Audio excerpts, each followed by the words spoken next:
just like that, they buy it. They eat it up. You pander to them, you thank them. I mean, really, people, I thought you were a little bit smarter than that. I mean, it's just so easy to say the name of the city. You cheer. Hey, Stephanie, you cheer. I mean, just come on. Welcome to the A Show.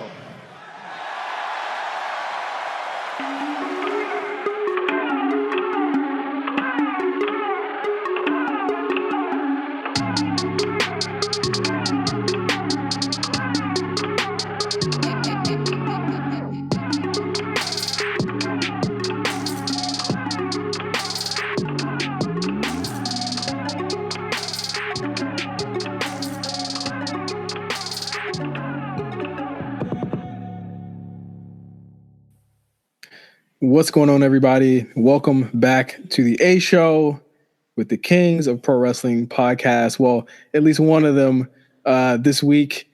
This week, Meelz is on vacation. I have to say, shout out to Meelz. He does so much for us at RNC Radio. The man needs a break. He is off on vacation this week, giving him a break. But we do have a guest, somebody that I don't even think I've ever hosted or done anything with from our actual collective yet. But I have my homeboy, Marc, my man MC from RSPN on the show this week. What's up, Marc? What's going on, y'all? I want to take a brief moment to also thank Meelz, because I know he's out on vacation right now, sipping Mai Tais. Yeah. So as he enjoys his vacation, I'll come through for I'll switch it up and say wonderful week in the world of the wrestling sport, as far as the alpha sport that we say on RSPN. But I'm excited. Yes, yeah, I'm very excited too. I had a long list of people that I could have chose, but I think that I don't really talk. We haven't been on PSN in a while, so I had to hit up Marc. Would anybody else have had the analysis that you and I have on the analysis that we run in the E? I don't know. No, I don't think anybody would have our bright analysis. And people got to realize, if you've ever seen one of me and Marc's WWE 2K streams or one of our clips, we do it all. We're pretty much commentary. We call it in the ring. We do it all. There's been a lot of promotion talk within the past couple of months, but I feel like our promotion that we run in the E can go neck and neck with some of these new ones that are coming out right now. I must say the booking is solid. Yeah. The winner's solid. The only thing that we're missing, and this might be a little bit of a 2K issue, but that's understood. We're going to mix championship belts in here one way or another. Yeah, I think that, and again, we're going to remedy that issue. And in just 2 weeks, I don't know if you guys have seen the announcement. We have the RNC Radio Cookout in 2 weeks on July 6th. Marc, you will be in attendance. I'm so excited. It's your first time in LA. How do you feel about that coming up? It's I'm thrilled. First, I was thrilled to get everything with Los Angeles out of the way and just guarantee, yes, that I'll be actually able to go out to LA and enjoy some time. But I don't think it's going to hit me until I'm just enamored and just staring into the air at LAX. And I'm like, holy shit, I'm really in California. And then I walk out in LAX and the air just hits me. And the smog hits you mean? That might be good or bad, depending on where you are in California. But I'm ready for it either way. Yeah, I'm super excited. A bunch of people from RNC are coming out. I'm really, really super excited just to see. I mean, me and Marc, this will be our first time seeing each other in person. I think that, again, just a really big opportunity for everybody to meet.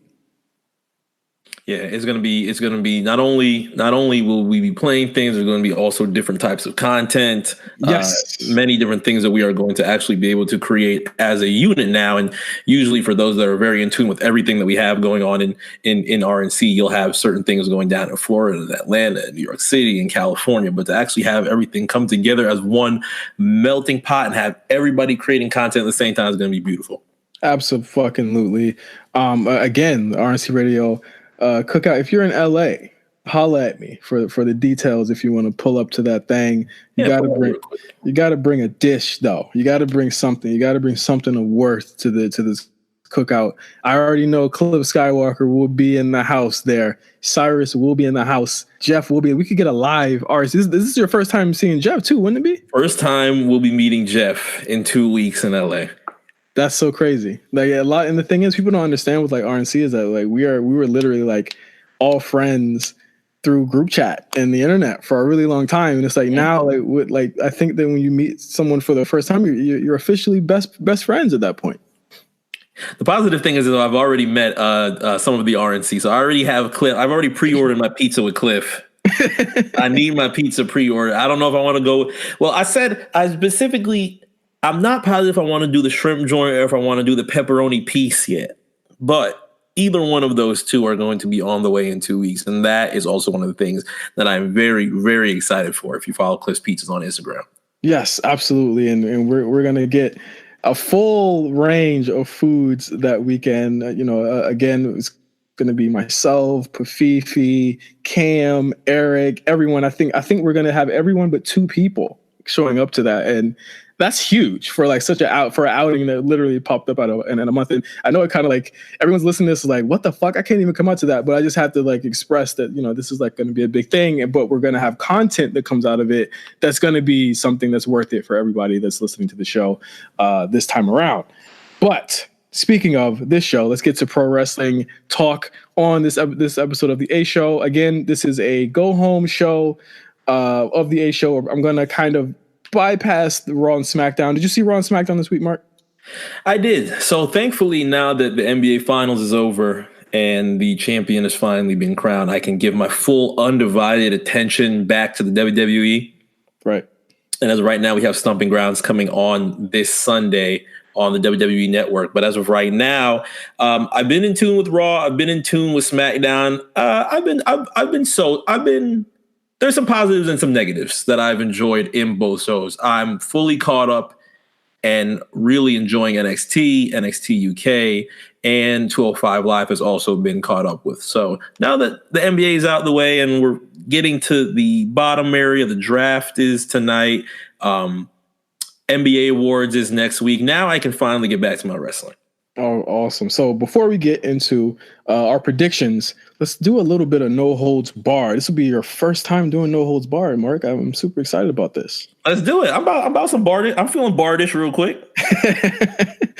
First up, WWE officially announced their first film with Netflix today. It is called The Main Event. Now, this movie is scheduled to star people such as Seth Carr, Tashina Arnold from Martin and Everybody Loves Chris, Ken Marino, Adam Pally, as well as, I believe, Kofi Kingston, The Miz, Sheamus, all in the movie. And basically the story is kind of like Air Bud almost, but with a kid. After discovering a magical mask, an 11-year-old aspiring wrestler enters a competition to be the next WWE superstar. This movie is expected to premiere on Netflix in next year in 2020. This is a huge move for WWE. I think the Netflix bag, I mean, obviously their bag is endless. And WWE, no, they cannot turn down a bag. I think this is actually a really, really big opportunity for them to kind of be more than just a wrestling organization, and in a lot of different ways. I mean, no one ever thought, I think, like that the WWE would like even go this far as getting on Netflix. Like that's kind of insane. Yeah, exactly. I feel like WWE has taken their studios and their movies very serious when it comes to the ones that might appear on TV, on movies, and so on and so forth. And some of them have been successful. Some of them have been ones that you just catch on a random date. But I feel like something that had interested them a lot more into getting into that Netflix area and getting to that Netflix bag was the success that they saw in Fighting With My Family that came out earlier this year. Yeah, that came out earlier this year. Yeah, I think that. Also dope that Kofi Kingston's in it. Like again, this guy's his rise to the top has been, I have to say, really surprising. Again, I've come around on a lot of it. I think that he's actually what was it? I said he was going to be a 2-time Hall of Famer. Like that's looking possible now, especially with him as a solo act. Yeah, the reign that Kofi Kingston has had has been something that has been very appreciated to me. I feel like it was a long journey to get Kofi that WWE championship in the first place, and all the positive conversation that came from inside the wrestling ring, outside of the wrestling ring, sports media, news outlets, and things like that was pretty much the starting point. And now that we are getting quality moments from Kofi, successful title reigns, a lot more interaction with Kofi outside of just New Day, and having all of his opponents that he's had for the past 2 months, and seeing all of that diversity that he has had with that has been something that's been positive. So I'm glad that Kofi's getting that opportunity to shine as the WWE champion. Absolutely. I think it's really great. And speaking of Kofi, our next news item, the WWE is getting its own category at the ESPYs this year, which is, again, tremendous. The ESPYs will be airing on July 10th on ABC, hosted by Tracy Morgan. The best WWE moment nominees are Roman Reigns returning to WWE Raw after beating leukemia, Becky Lynch winning both titles at WrestleMania 35, Kofi Kingston winning his first heavyweight championship at WrestleMania 35, and Ronda Rousey winning the Raw Women's Championship last year. But some pretty good entries, I gotta say. I'd say so. And I feel like for the audience of ESPN, the one name that they will immediately resonate with is Ronda Rousey. And hopefully they'll be able to see the success that she had in her first year and the amounts of things that she was able to accomplish in the WWE last year. But as much as I would like Kofi to pull it out on the ESPYs, I feel like Roman is pretty much a shoo-in for that. That was a story that really transcended outside of a lot of different things, not only in Roman Reigns' career in professional wrestling, but definitely in the personal life of Roman Reigns. So I feel like the ESPYs will pick that as a very, very good comeback story. Well, actually, you can vote on it. You can vote on every award at the ESPYs. So that they actually have the fans vote for that. Oh, well, if that's the case, Roman is definitely a shoo-in at that point. People ride for Roman so crazy, but yeah. Kofi can get close. Kofi can get close. I got a problem with the way that they even framed the Kofi win. I think they should have not framed it as wins his first heavyweight championship. I think it should be Kofi Kingston is the first African-born, WWE heavyweight championship. I think that's a bigger draw than just saying it was his first one to me. Mm-hmm. Because you'll have the entire list of championships and accomplishments that Kofi Kingston has had before that WWE championship, but adding the fact that he is the first of his race to be able to hold that championship belt is something that they're going to want to talk about when it comes to the ESPYs and all of the stories that come from those 4 areas that you can vote on. Absolutely.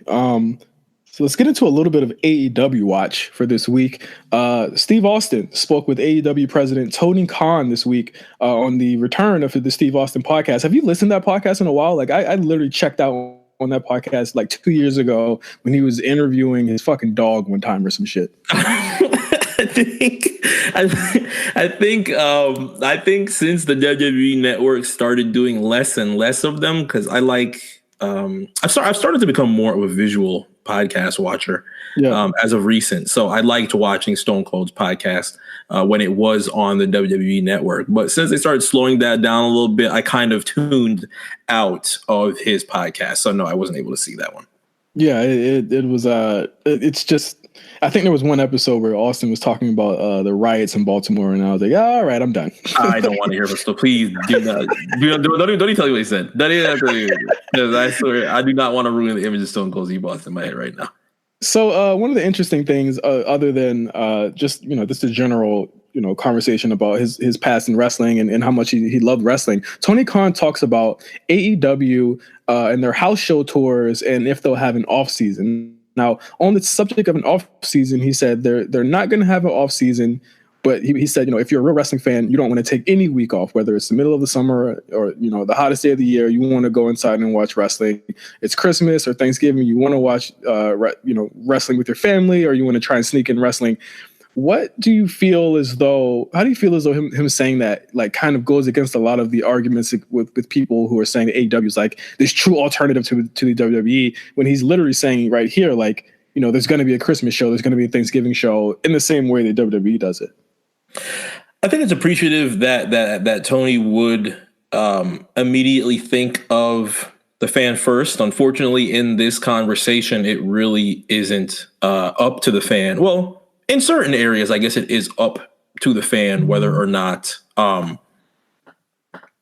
wrestlers, whether it's in WWE or AEW in general, could have these types of breaks or off seasons in general. But this is a conversation that I feel like could be added on top of people's concern with AEW and I don't want to say necessarily health concerns, but when it comes to injuries or certain types of things that could happen to wrestlers in AEW, there hasn't been too much explicit conversation on that. You would immediately assume that, of course, they'll be able to have some type of protection and some type of insurance where if anything happens to them, they will be okay. But this kind of adds on top of that. We haven't had too much explicit conversation on the protection of the wrestlers in AEW in that type of sense. And this type of quote from Tony almost like enhances that a bit because it's like you're saying this, but then your president turns around and says this, but y'all said y'all was changing everything.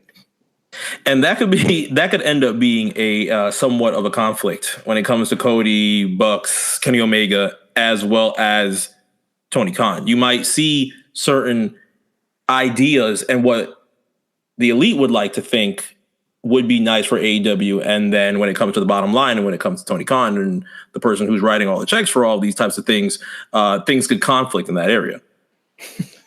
Yeah, absolutely. I think that, again, it's something that I think me and Meelz have said from the beginning. It's so much conflicting comments from all of them. Like one person says this, the other person says this, the other person says, another thing that conflicts completely. And then Brandy Rhodes is off doing whatever the fuck she wants to do. It's like, it's very weird, like the way that they kind of talk about just the company in general. Like, I think it's interesting. Like, did you manage to see there was a flyer today or yesterday of for the Fighter Fest, whatever fucking show they have coming up. And it's a tag team invitational where the winner gets a shot at a match where they'll get a bye in a tournament. First round bye. And it was the longest type of explanation ever. I'm like, bro, give him a bye. Why do I have to explain this? But the thing is, it ends up turning out that they're going to end up doing one more match than the actual people that did the tournament or the same amount of matches anyway. That gets the bye. It's like, I mean, literally, like the jokes write themselves. Like, we're not looking to brag on these guys. They're doing it to themselves. Like, again, the shows aren't bad. Okay, like the actual shows that they throw they're not terrible at all. It's the middle, like the business stuff that they're just not getting right. Yeah, and I feel like those who have been so interested in an alternative found their first pay-per-view a few weeks back, something to be very entertaining and something that they can go to when they might be burned out of not only just WWE, because I won't make this a WWE type of AEW type of situation, but there's many different promotions that people can get burnt out of. So to have a different alternative like that, it is something that is good when you start watching it and the product that you receive is something that could be good going forward. First pay-per-view I ended up enjoying, and maybe I'll see what goes on going forward throughout the rest of the summer and then leading into All Out in Chicago, seeing what they provide on that date there. But when it comes to analysis of any of the other things, any things from the outside ring and things like that AEW involves themselves into, when you start talking about it, it's almost like those who are so in love with having an alternative product like AEW, when you start critiquing certain things like that, it's almost like you have to be in a certain type of the wall and you got to decide, okay, which side are you on this and so on and so forth. When really it's just really just fucking being subjective.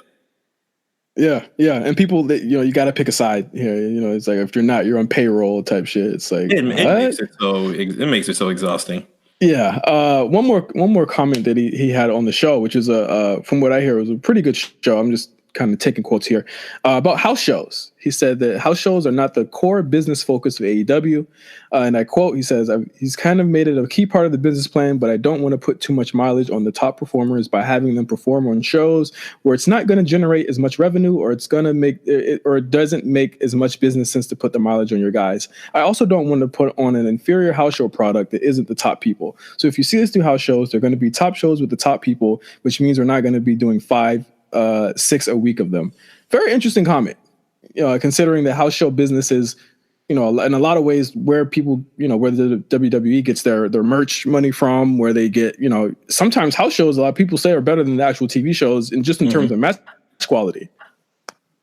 Yeah, and definitely the type of variety of matches that you receive in house shows that you might not receive in national TV when it comes to Raw and SmackDown. I think it's appreciative that Tony has the mindset to keep his heavy hitters nice and safe when it comes to pay-per-view time. But when it comes to house shows, if you're still going to make sure that you put on a house show that might not have the heavy hitters, but is definitely not a watered-down product, that also comes with more people. And when it comes to more people, then you're just going to start getting more talent. And as of right now, AEW is really keen on their heavy hitters that they have right now. All the people that we saw during All In, all the success that Jon Moxley has had since he interfered at the end of All In, and anything else that he has done since then. So if you want to keep your heavy hitters, that's cool. But who are you going to present as a very good alternative when it comes to many, many different fans who are very interested in AEW and are going to be ready to purchase house shows, not only in the northern area of Florida, but outside when they start touring outside of that as well? Speaking of Jon Moxley, are you tired of it yet? Am I tired of him yet? Are you tired of it yet? The quotes, the mudslinging. I think that I have to see more from him. I think that, again, I mean, Kenny Omega just said this week, again, since we're still on AEW watch, he's saying, WWE didn't give Jon Moxley a chance to show what he was all about. I think they did. I think they did. Let's just type in fucking Dean Ambrose on Wikipedia right now. Let's see the long list of shit that comes up on his name. This guy was on TV. He was the most beloved character on the show, regardless of anything that he did. I think, it's Cap. But one thing that is funny about Jon Moxley in particular this week, he is in the New Japan G1 Climax 29. He's in a pretty good block, I think. He's got a couple of really cool matches that he's gonna be able to have coming up. But what you won't be seeing him is in Dallas for the opening day of the G1 Climax 29, because he cannot actually perform in America for New Japan. Is that New Japan based? Yes, it's because his AEW contract actually bars him from performing for any other company. Well, ain't that a bitch? We just heard a very large amount on. I guess it was more than contracts when it came to his conversations with Vince McMahon, but I feel like he has had a lot of the conversation of breaking out of the asylum, and now all of a sudden, in a couple of weeks, he's barred from an event that I'm sure he has high interest in doing because of the contract that he had signed with AEW. So, yeah, and of course, this is their show. It's ironic. Of course, this is their show in Dallas, where basically it's the first day. Actually, it's probably like the first time ever this has happened. The first day of the G1 will be in Dallas, in America. And he was scheduled to be in a tag match for that night, and of course, he can't do it. Also, one more thing to actually really bring up: he's the U.S. champion in New Japan. Mm-hmm. So the U.S. champion can actually not on the show defend the belt. He can't even defend the belt in America. He can't do any of that in America at all. All because of the AEW contract. Yeah. I'd hope that he has the opportunity to restructure that. No, probably not. And if not, I'm sure nobody's going to ask the question to Cody or anybody else who would be responsible for answering that type of question. But it's unfortunate for John, but what did he do? You wanted it. I mean, this is coming from the same people that said, hey, WWE's, they're buying up the indies. Like, well, what the fuck do you think? Yeah, be afraid. Yeah. What do you think AEW's doing, bro? Like, all right, whatever. Sure. Cool. I just think that it was really funny that happened. A lot of people, I don't know if they're going to hold them to task for that at all, but I just think that it's like, I wouldn't even hold AEW to task for that. They're a big company. They're trying to do something here. I don't even blame them for that. New Japan, no, they got to get held to the fire for this. That's crazy. Why would you even give them a belt the first night? That doesn't make any sense. I'm sure they saw all the huge hype that came from not only the podcasts, but just the interest that the entire wrestling world had of hearing Jon Moxley now into his own character and now wanting to be more into the wrestling world, not only in AEW, but outside of AEW. So they got extra crazy and was like, oh, fuck it. Fuck, give him the belt. Give him the belt right now. Give him the belt right now. Just throw it on. Let's just see what it is. Let's get a pop. Got the pop. And now what can you do? Have you seen the AEW belt on 2K19 yet? I have not. We gotta check and see if that belt's up there. We barely saw that. We barely saw that all in. They couldn't even hold it in the hard cam. You mean double or nothing? Oh yeah, double or nothing. Sorry. Oh, we really holding it into the all cam in the hard cam. So it's like, damn. How can we even create the damn belt? And I think that is it for No Holds Barred this week. Very slow week, unless you want to like talk about ratings, which is, ratings or whatever. Let's go into Stomping Grounds, man. WWE Stomping Grounds, a show that, not gonna lie, not a lot of people are very excited about the show. And from the ticket sales, it just seems like that's the overall theme for the show overall. Mm-hmm. I think the most entertaining part of my Raw and SmackDown watching over the past few weeks during the NBA playoffs is just hearing the various renditions of kicking ass and taking names maybe every 10 minutes on Raw and SmackDown as well. So that is pretty much instilled in my brain as of right now. But as far as the card itself, it could be something that ends up being a good show, but I would have to see. I pretty much have to see on Sunday, depending on how everything goes well with the performances. Absolutely. Let's run down the card, if we will. So I'm guessing this is going to be on the kickoff show. They haven't really announced anything for it, but I'll start with Tony Nese defending the Cruiserweight Championship against Akira Tozawa and Drew Gulak. I don't know if you've been watching 205 Live. I've kind of lightly been watching a couple of these standout matches from the week to week. What did you think about this match as a whole, though? I know you hate the guy, Tony. That's actually interesting. Man, Tony, I swear to God. Tony Nese, it's a different vibe when we talk about Tony Nese. It has been well, ironically, it actually has been a different vibe on 205, but not because of Tony Nese. But it could be a mixture of Tony Nese. But I know that many people who have been interested on 205 after SmackDown saw the debut of Chad Gable at 205 Live and was very interested in that show. So I have to catch up with that. But 205 has been heating up since then. Yeah, absolutely. I think, again, Tony Nese has been a pretty solid champion. I mean, everybody, like Meelz says, everybody gets a turn to have that belt. So pretty much, like, I can't be mad at it. It's Tony Nese's turn. I think this is a really solid match. I do think it is going to be the end of Tony Nese's reign. I think that the stronger feud here is to do Akira Tozawa versus Drew Gulak coming out of it. So I do think that either one of the two will win the belt on this show. If I had to choose, I'd really have Akira chase Drew Gulak for a while. Yeah, I feel like Drew Gulak would be a very good cruiserweight champion. I think he just had a quality. He just had a submission match on NXT Kushida previously. Yeah.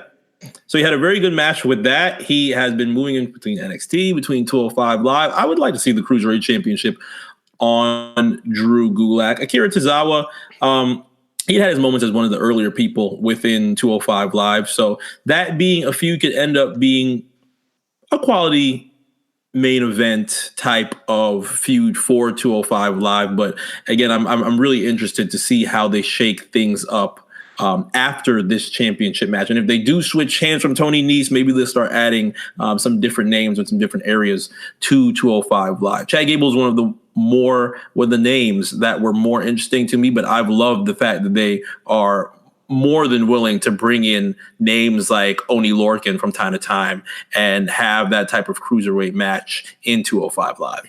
Yeah, absolutely. I think this match would be really tremendous. I think if they give it at least 10 to 15 minutes on the pre-show, I think we're looking at least a 4-star match with these three involved. Next matchup, Daniel Bryan and Rowan versus Heavy Machinery for the WWE SmackDown Tag Team Championships. And Heavy Machinery and Daniel Bryan and Rowan have been kind of like circling each other for the past couple of weeks on SmackDown, with Daniel Bryan not wanting to give them the match, and then the team of Heavy Machinery pretty much taking their own belts, the Yolo County Tag Team Championships belts. Like I was in the E yet? I might need those Yolo County belts. But again, I know Meelz isn't a big fan of Heavy Machinery. How do you feel about Heavy Machinery?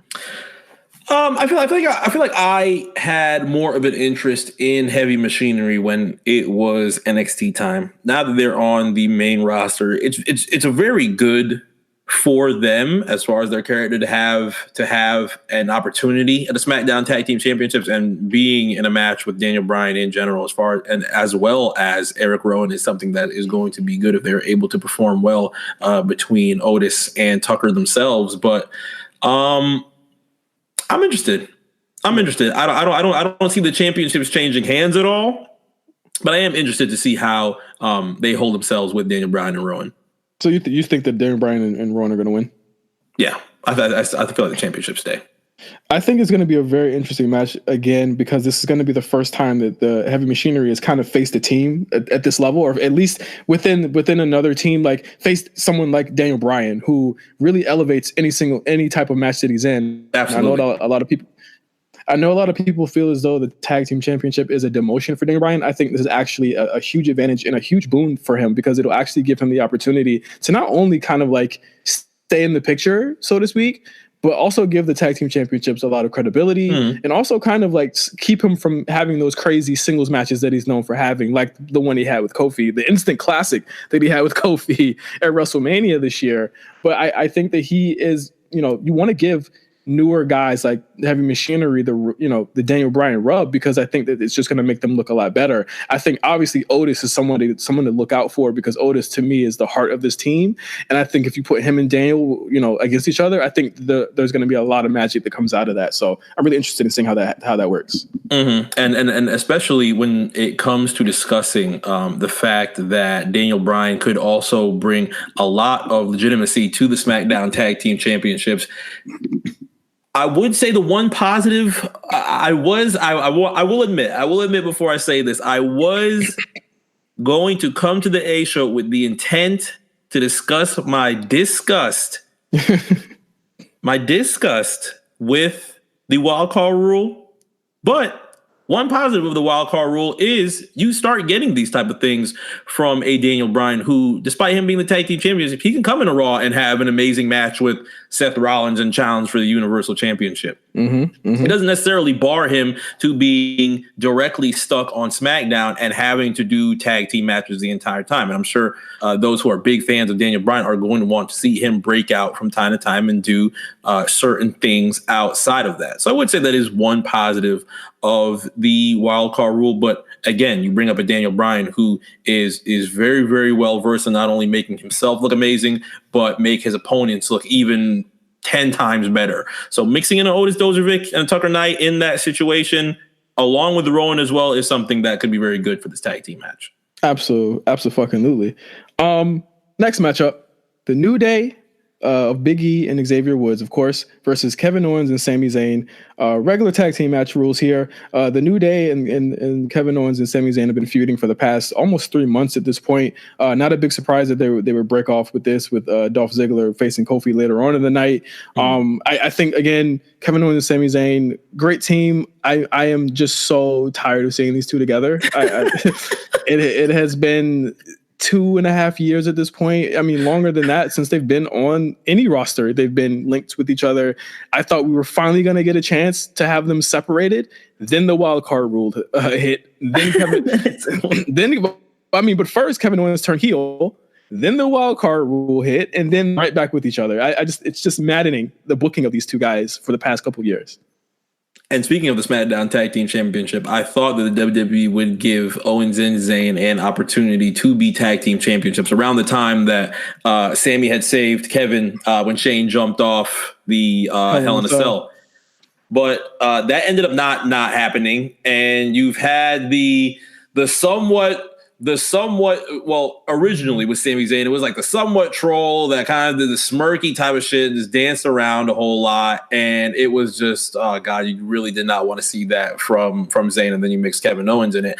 I do like the character that they have now as far as Sami Zayn has been doing since he had returned from his injury. So for me personally, I can never get enough Owens and Zayn, but this is a more enjoyable Sami Zayn and Kevin Owens that people have loathed within the past 2 years since that moment with Shane McMahon at Hell in a Cell.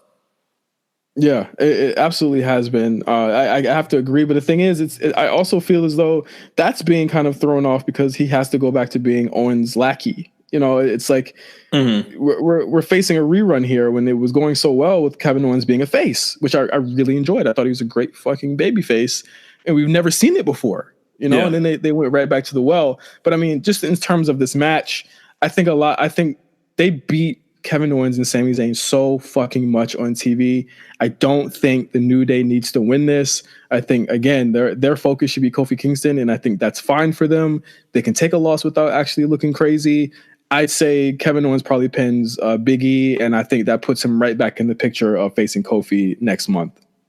Here's Kofi once again. And they also flirted with that. At least Owens did this past Raw when he stated that, hey, if Dolph doesn't get this job done, which truthfully, I don't know if he does, Kevin Owens will be more than willing to step up and take that championship from Kofi Kingston. But again, Kofi jabs back and states that he pretty much got the job done very well at Money in the Bank. So we'll see where they go with that from the WWE Championship from there.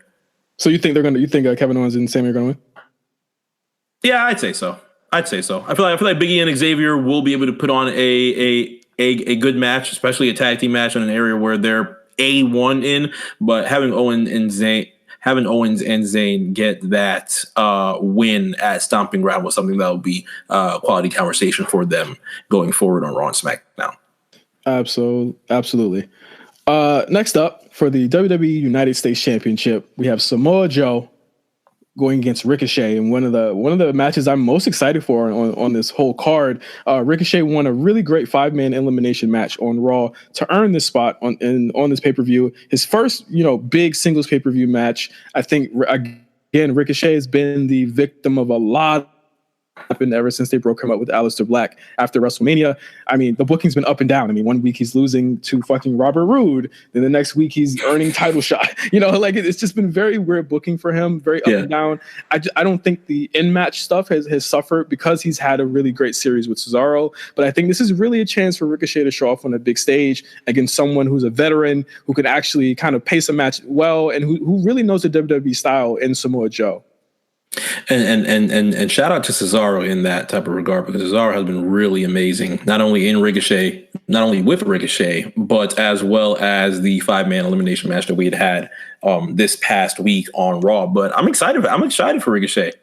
Yeah, it should be a great match. I think that Joe knows how to work with guys who are not only smaller than him, but are high flyers as well. We've seen that with AJ Styles. We've seen that with Ray. We've seen that with even Seth Rollins. Like he works really well with guys of Ricochet's type.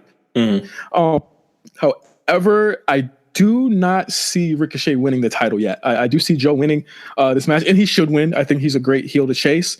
I think Joe has rightfully earned his first singles title in the company in this manner, and I think that this is a feud that we can continue on, and I think Ricochet probably wins it maybe at SummerSlam. Yeah, he's done very quality things with the WWE United States Championship, and even the fact that it added more heat to him after he destroyed Rey Mysterio and getting his United States title back after the injury had happened, and even everything with Rey Mysterio's son and so on and so forth. So his championship reign can go forward. Hopefully there isn't too much. I was just about to say too much Ricochet. Holy shit. And hopefully there isn't too much backlash with Ricochet taking a fall in this type of match for the United States Championship. But it could end up being a good feud. People are going to complain about anything. I think that, with Ricochet, again, it's the same thing I could have said about Finn Balor a year ago but I mean, even though Finn Balor pretty much wins all the time, but it's like, Ricochet is another guy that they're building up, and they're trying to find a place for him, and I get it. I just wish that the way that they were booking him was the way that they're building up like an Aleister Black, like Aleister on SmackDown. Like when he shows up and finally has a match, that's going to be a moment. It's going to be big. But with Ricochet, it's like they're kind of throwing him out to the wolves, which is a good thing. It could be a bad thing, but I think Ricochet, again, I have a lot of faith. Again, I'm going to wait a couple more months to say if this was a failure or not, but I really do think they should have kept those two together. Mm-hmm. And have some type of tag team. Yeah, I think they could have stayed together, but again, it's like into a really weird issue with that, where it was like those two couldn't really like lose at that point because they were going to be going to take over to face the Viking Raiders at that point, and it was like they just beat everybody earlier this year. So I'm not super mad about Ricochet losing because he was doing so well during the beginning of the year, and again, even in the five-way match, he looked amazing. He pinned Braun Strowman. Yeah. Like it was. I mean, it's weird. It's like 1 week he's down, the other week he's up. So I can't really tell. Next up, a steel cage match for the WWE Championship. You have Kofi Kingston versus Dolph Ziggler. The feud that never fucking ends. Again, I said it last week. I say it again. You have all of these motherfuckers on SmackDown that you could put against Kofi fucking Kingston, and you choose Dolph Ziggler for 2-3 matches. Come on. Have him hop off the couch. He's gonna do the kip up off the couch, come back, send Kofi to God, yell at us in a promo. He lost last month, and now it's pretty much to the area that I am with Dolph Ziggler, that I know that Kofi is going to keep this WWE Championship. Yeah. I don't know if anything would have happened with Dolph somehow winning the WWE Championship, my mind would be blown. I see some bullshit happening with this match. I do think Kofi's going to win, as you think as well. I think maybe he climbs out and he probably gets out first, but the ref sees Kofi get out first or something like that. I do not think this. I think this ends next month, not this month.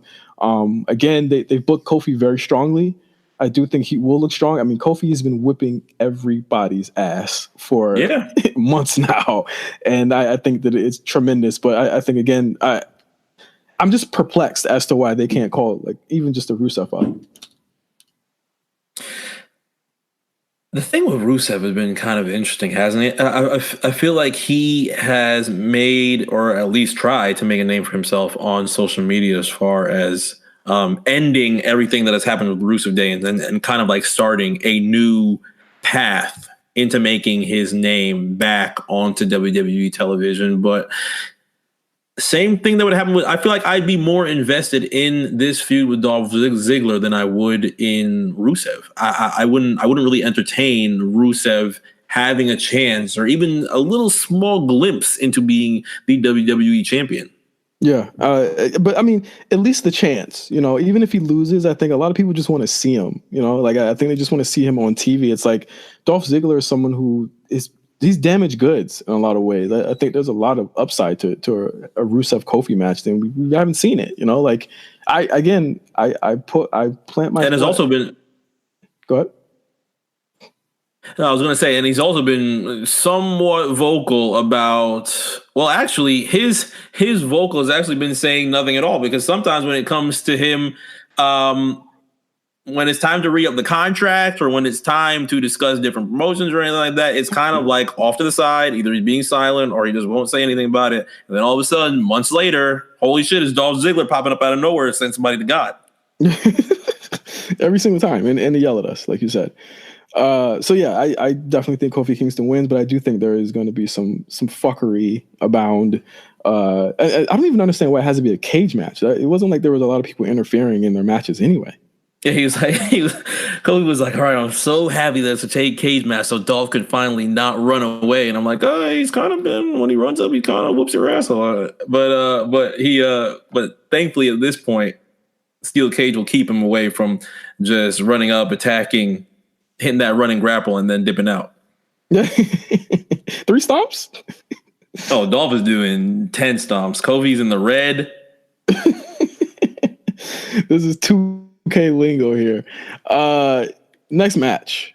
Seth Rollins, and this is for the WWE Universal Championship. Seth Rollins versus Baron Corbin with a special guest referee.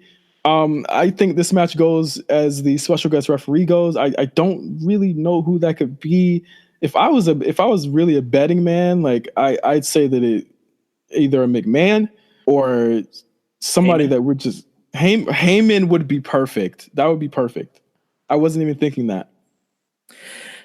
I was expecting at the end of Raw for him to hit Seth with the steel chair, and then as soon as it's going off, he'll just announce it, or he'll just say the name, or they'll just come out with him. Yeah. But it ended up going off at the end of the Raw, and we still don't know who that referee is. I do like how they've been able to draw everything out with the special guest referee when it comes to Baron Corbin actually searching for somebody and seeing, and literally everybody that he sees in the locker room when they see Seth swinging steel chairs and going fucking crazy and abusing X, they're just like, nah, I'm good. I'm good. I'd rather not be special guest referee. Yeah. Okay, Owen backs out. Zayn backs out. Then EC3 comes out. He starts smashing the chair again. He's out. So I've like what they have done from Seth being this complete lunatic that eliminates everybody from being special guest referee and anybody who could screw Seth over and have Baron Corbin be the Universal Champion. But we'll have to see who that guest referee is on Sunday.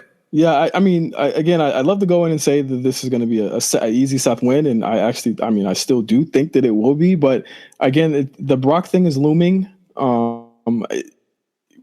We could get a cash in. If that, I mean, we have one more pay-per-view to go before SummerSlam, and I have no clue, but I really do like the idea that it could be Paul Heyman, and if it turns out to be true, then I have to commend you for that, because I was not even thinking that direction, and if it was, that makes it even more interesting if Heyman does go through with it, because that's even more mind games. Because does Heyman become the special guest referee for if Brock comes out? Like that, that makes it even more interesting. So that is actually very, very cool.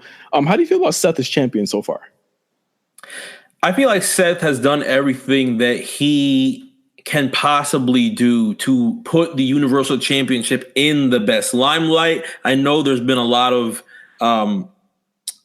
down opinions on how Monday Night Raw has been for the past couple of weeks, and especially going into the summer where things are sometimes slow with WWE. But Seth has done a really good job in making sure that main event picture does not lose any luster when it comes to his performances. Had a great performance on Raw this week. He continues to do so on special events, Raws, house shows, so on and so forth. So, when he states that he's going to put the Universal title in a much better picture than Brock Lesnar did when he was champion, for what he has done for the past couple of weeks, he's kept his promise and has been a very good portion of Raw, a very big point of everything that has happened with the Universal title.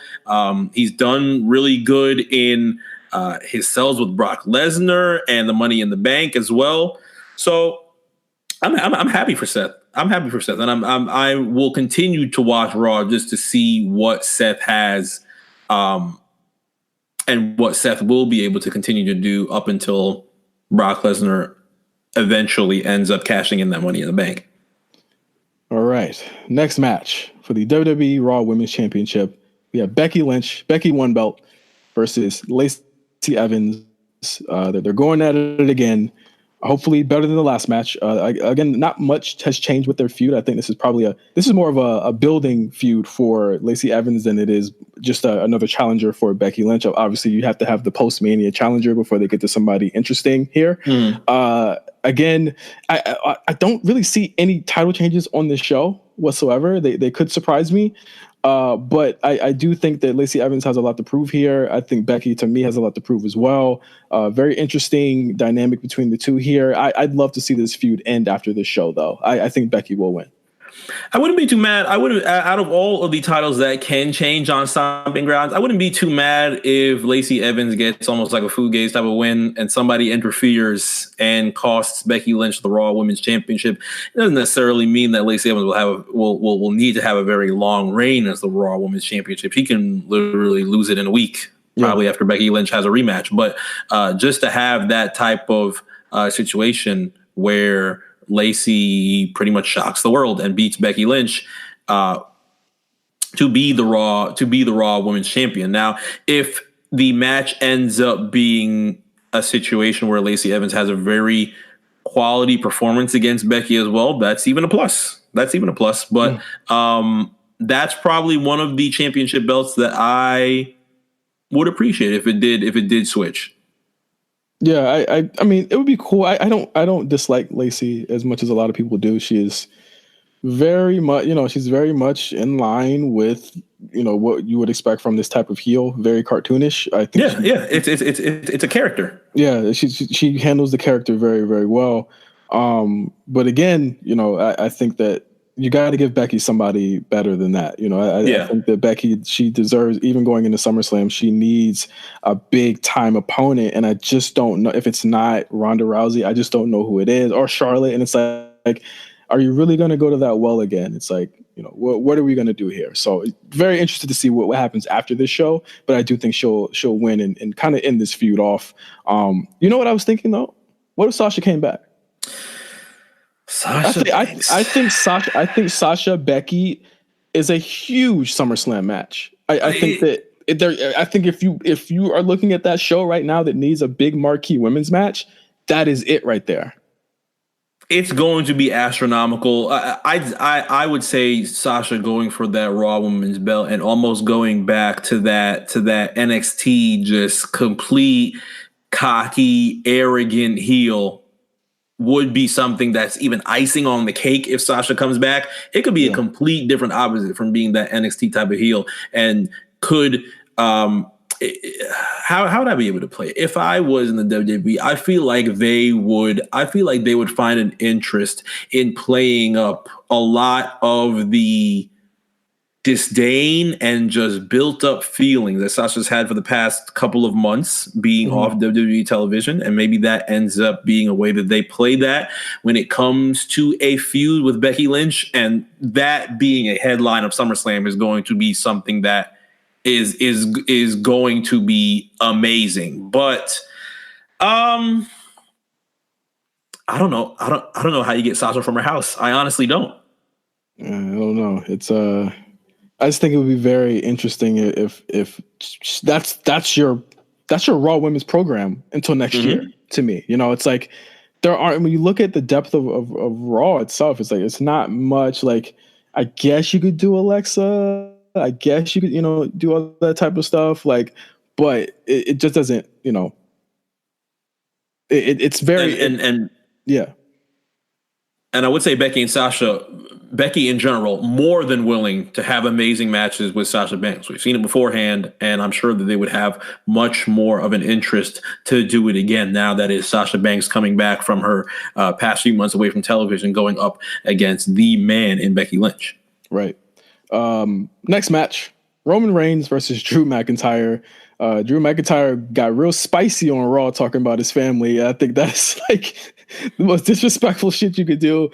But again, I don't know whether or not going right back to the Roman Reigns Shane McMahon thing, considering that Shane beat him 2 weeks ago at Super Showdown. But here we are with yet another Roman Reigns and Drew McIntyre match, something that I hope that will be better than the Mania match. I had called that the Mania match would probably, lightly steal the show, would probably be a lot better than we thought, and it ended up being very normal, very regular. Yeah, it's very regular at WrestleMania, and this time it's always like the nothing shows where it's like, they bust out the best shit. But I think, it could be potentially very good, but I think the air of Shane McMahon and him being involved in this just kind of makes it so that I already know that there's going to be some BS happening. Now that Roman's finally lost, I think that like all bets are off. I do think he wins this match. However, I'm just like, he's building to fight Seth again. Not Seth. He's building to fight Shane again, and it just feels wrong. I think Shane McMahon as the top heel is just like, come on, we have so many people on these shows that you could build realistically to face a Roman, to face a Seth, to face a Kofi. And they're just like, it's like you have these great faces, these great baby faces on this show, and you're giving them nothing. Yeah, it's Shane McMahon getting speared in Travis Scott once. Yeah, it's like you give them shout out to Wale, by the way, but it's like you give them nothing. Like you give them absolutely nothing, and that's just what's the most frustrating to me about everything. Because to me, everything is right. I think every champion should be as they are right now. I don't have a complaint about any champion whatsoever. My only issue is the creative of these matches. It's just like a lot of these matches are like, why is Seth Rollins facing Baron Corbin when Cesaro's Cesaro's there? Yeah. Or Ricochet's there. Mm-hmm. Or at the time, Rey Mysterio was there. Why is Seth Rollins facing any of these? Like, why is he facing Baron Corbin? It doesn't make any sense. Like, why is Kofi Kingston again, Dolph Ziggler, Roman Reigns, Drew McIntyre? Why? Again, Cesaro's there. Again, there are so many people he could be facing. And I feel like these are legitimate requests that I feel like a lot of WWE fans in general would like to see more of when it comes to the product. But when it comes to a lot of not only just wrestling media that we see from time to time, but sometimes the people that we just end up seeing on timelines, on any various social media that we have, the request that you have right there is something that I feel like is spoken fluently and a lot more level-headed than we end up seeing online. And it turns up being, Vince is a fucking idiot. Holy shit, why can't we have Seth versus Cesaro, blah, blah, blah. This is why I'm tuning into X, Y, and Z. And it just gets completely exhausting. Yeah, I mean, I get that, like, okay, even though I dislike the Baron Corbin thing, he is the biggest heel on that show. He's the only person that gets any type of reaction. I get it. But you could take what he has and take that to someone else. Like, I think that there's definitely an opportunity for them to open up their bag of fucking tricks and pull out something new from these guys. I think it just doesn't make any sense that we have to go back to the Baron Corbin, Bobby Lashley, Drew McIntyre well, especially on Raw. Like, it's starting to look like it was last year. Like, who are the new heels? Do we have to wait for Bray Wyatt? Is that what we're waiting for? Like, what are we waiting for at this point? Like, pull the fucking trigger on someone instead of Drew McIntyre. That is something, as far as Bray Wyatt, that is something that I've been very interested in seeing how they play that out, because after a while, Firefly Funhouse still highly entertaining, but we're going to have to see him in the ring one way or another. So I'm shook. I'm fucking shook for that bell to ring. I'm shook because I know that's when it's all going to end. And it's like, we've been saying for the last couple of weeks, just let it go forever. And it's like, I'm starting to think, like, when the bell rings, I don't really know what's going to happen here. because Firefly Funhouse is something that is very, very entertaining. And I know when it initially happened, it was just like, bro, what the fuck did I just watch? And then it ended up tuning into, okay, this is something that I am very interested in seeing every single week. But Bray Wyatt, when he comes back, is going to the way that they have positioned all of this for the past couple of weeks, couple of months, he's going to have to be a very top name when it comes to the heels. Mm-hmm.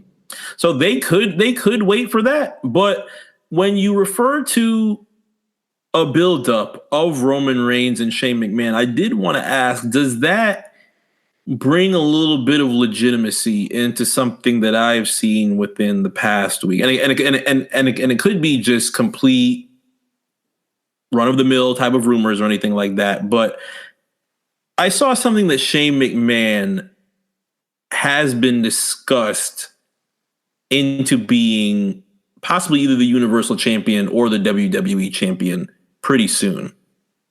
Yeah, we brought that. I kind of brought this up last week. It was part of like a big rant that I had.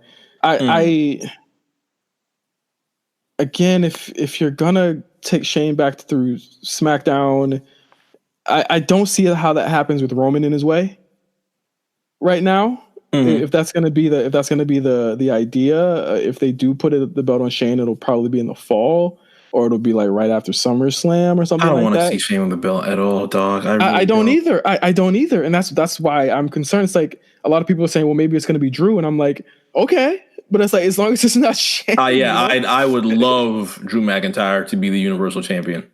Or even the WWE champion. I think he'll be Universal because he's on Raw. But it's like, it's like I'm seeing it, and we're seeing the way the story's, hanging out. And it's like, if they do another Drew McIntyre, Shane, Roman match or something like that, and Shane pins him again, he's gonna think that. But then, like on SmackDown this week, you had Miz still putting his hat in the ring to say he was the one who had to stop Shane. So like, does that set up a longer storyline there? It's like, I don't know where they're going, but I'm very concerned about having Shane as the top heel, because as the top heel, he eventually has to start fucking with Kofi and Seth.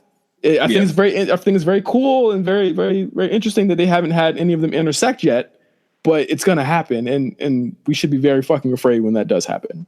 And the days are literally ticking away. Like, in due time, we're going to be in the era of the new SmackDown on Fox, and as well as the Raw re-up on USA. But going into Fox, going into SmackDown with Shane McMahon as the WWE champion. No, it'll be Roman. It'll definitely be Roman. Hopefully it's not Shane McMahon going into Fox, because that is going to be a little bit fugazi to me. Yeah, it'll definitely be Roman. I think that's the best. I was saying, I think a week ago, it should be Roman or Andrade. Oh, Andrade as champ. Oh, that would be amazing. That would be amazing. Dope.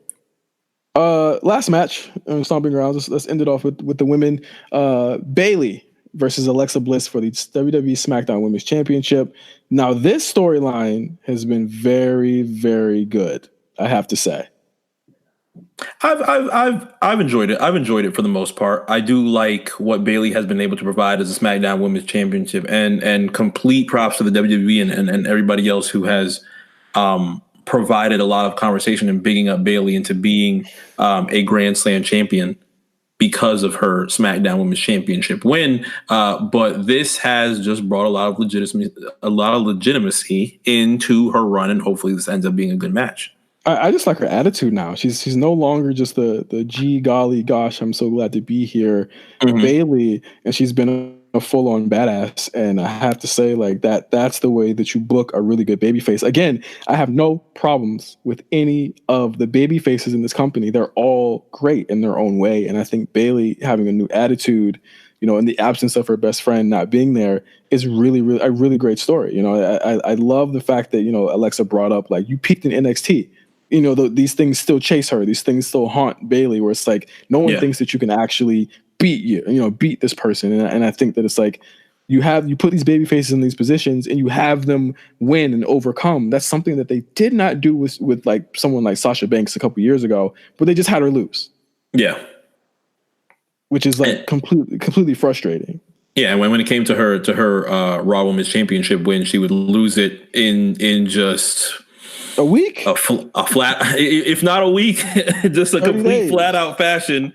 Yeah. And there wouldn't be too much of a re-up with that as far as her chasing it back again. She would just get it at a random time. But I like what they have done with Bayley. Like you said, a literal member of the Four Horsewomen, where she has had plenty of struggle since coming up from NXT. Despite her being a Raw Women's Champion beforehand, she has had plenty of times where her character was not the best. She ends up being one of the first to be, well, obviously the first to be the women's tag team champion, but even that goes down in a couple of weeks once the Iconics win it at WrestleMania.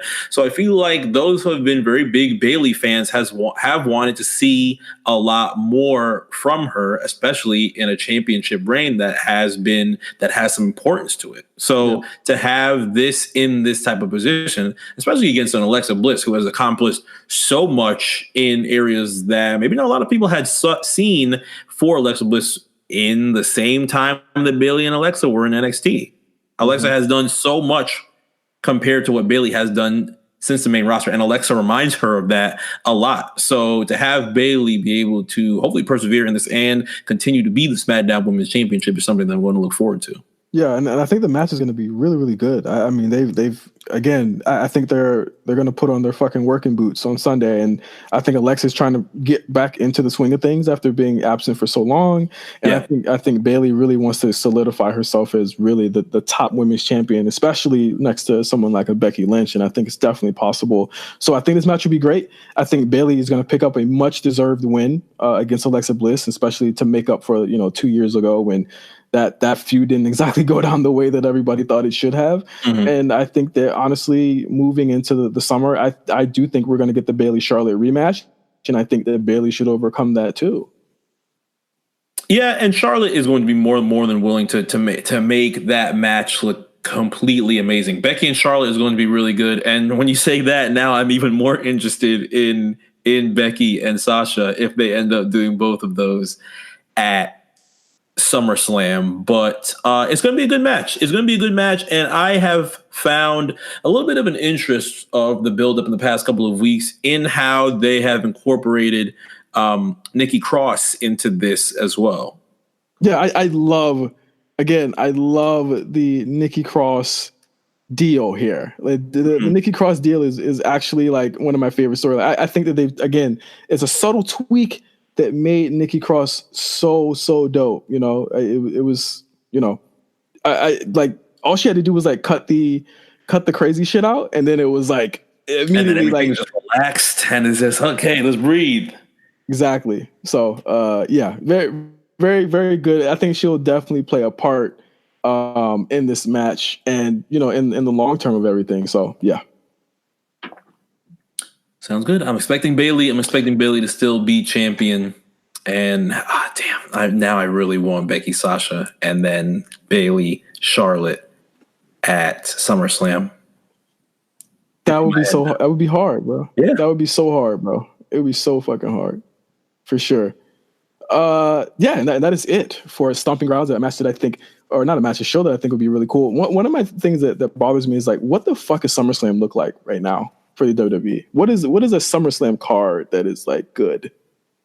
The only thing that is lit about SummerSlam right now to me is the fact that you're going into a Toronto that just won an NBA championship. So I'm sure they're going to bring that up plenty of different times throughout the buildup of TakeOver Toronto as well as SummerSlam. But SummerSlam in itself, I don't know. I would love to see a really good SummerSlam in Toronto, but the big match, I honestly, I'm gonna keep it real. I think the big match you do is Taker Goldberg again. No, please God, no. Please God. Why no. not? Why not? If Bill split himself open before even the bell rang, nah, bro. You think he about to die in the ring? Nah. I don't want to see nobody's neck cracked in the ring, bro. Please, bro.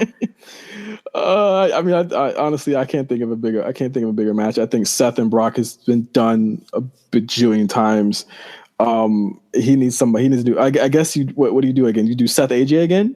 I guess. I mean, if I was a betting man, you do the Bloodline or you do Usos versus the Club.